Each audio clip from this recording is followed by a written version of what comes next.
यार मैं जब भी प्रियंका चोपड़ा को स्क्रीन पर देखती हूँ ना, मेरा खुद से एक ही सवाल होता है कि यार ये कितनी कॉन्फिडेंट है, शी इज सो कॉन्फिडेंट। उस मतलब प्रियंका चोपड़ा जो है वो जिस तरह से बात करती हैं, अपने आप को एक्सप्रेस करती है, जो वर्ड्स यूज़ करती हैं, फ्रेजेस करती हैं, सेंटेंसेस यूज़ करती हैं, एंड जिस वे में एक्सप्रेस करती हैं कि वो अपने मन की बात जो होती है उसे सही शब्दों में व्यक्त करना। आखिर और लोगों के सामने स्पेशली, क्योंकि अकेले में तो हर कोई अच्छे से बात अपने आप से कर ही लेता है, तो लोगों के सामने इस तरह से बात करना and being this much confident मेरे में क्यों नहीं है? मोस्ट ऑफ द टाइम मैं खुद से यही सवाल पूछती हूँ, पता है कैसा कॉन्फिडेंस मेरे अंदर क्यों नहीं आता? एंड मुझे ना इसका जवाब मिल गया है।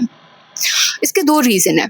पहला रीज़न तो ये है कि जब आपको ना बहुत एक्सपोज़र मिलेगा, अब प्रियंका चोपड़ा मान लो ऐसी है कि उनको 18 साल से ही आई थिंक उन्हें बार-बार ऐसे एक्सपोज़र मिले, ऐसे चांसेस मिले, ऐसी जगह मिली जहाँ पे उनकी प्रैक्टिस होती गई कि वो बोल रही है। तो अगर एक इंसान जिसे ऐसा अपॉर्च्युनिटी हर दिन मिल रहा है, हर दिन उसे उठकर कैमरे के सामने बोलना ही पड़ रहा है, तो एट द एंड वो प्रैक्टिस की वजह से उस चीज़ में अच्छा हो जाएगा। उसे उस चीज़ में कॉन्फिडेंस आ ही जाएगी, क्योंकि वो उस एक्शन को बार-बार करता है। Got it? तो अगर आपको किसी चीज़ में बहुत कॉन्फिडेंट होना है, तो उस एक्शन को आपको बार-बार करना पड़ेगा। जब आप उसे बार-बार करोगे, तो आप उसमें ऑटोमैटिकली बहुत कॉन्फिडेंट हो जाओगे। नाउ जो सेकंड आंसर है मेरा, वो थोड़ा-सा डीप है। मतलब अगर आप अपने आप से ये कहते हो, मतलब ये है कि अगर आपका कॉन्फिडेंस लो है, तो इसका सिंपल मतलब यही है कि आप खुद की रिस्पेक्ट नहीं करते। कैसे?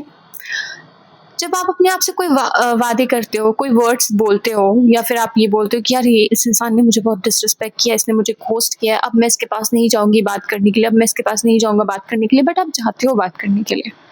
आप खुद से कहते हो कि ये वाले गोल्स मुझे फॉलो करने हैं, मुझे ये काम करना है, मुझे बाहर का खाना नहीं खाना है, लेकिन फिर भी करते हो। ठीक है? तो जो खुद से बातें आपने बोल दी, खुद को करने के लिए बोल दिया, फिर भी कर रहे हो, इसका मतलब आप खुद से रिस्पेक्ट ही नहीं कर रहे हो खुद की। खुद के बात की आपको आपके नज़र में कोई वैल्यू ही नहीं है। तो जब तक खुद के नज़र में उस तरह की वैल्यू ना क्रिएट हो जाए ना, वो कॉन्फिडेंस जो है वो नहीं आता लोगों में। आप फेक कर सकते हो, बट अंदर से वो तभी आएगा जब खुद की वैल्यू, सेल्फ एस्टीम जो होती है वो बहुत हाई हो जाती है। सो अभी से अपने आप को जो छोटे-छोटे वादे तुम करो ना, बस इतना कर दो कि उसे फॉलो करना शुरू कर दो।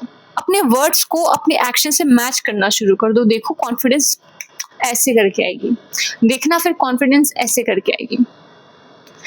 Thank you so much for watching.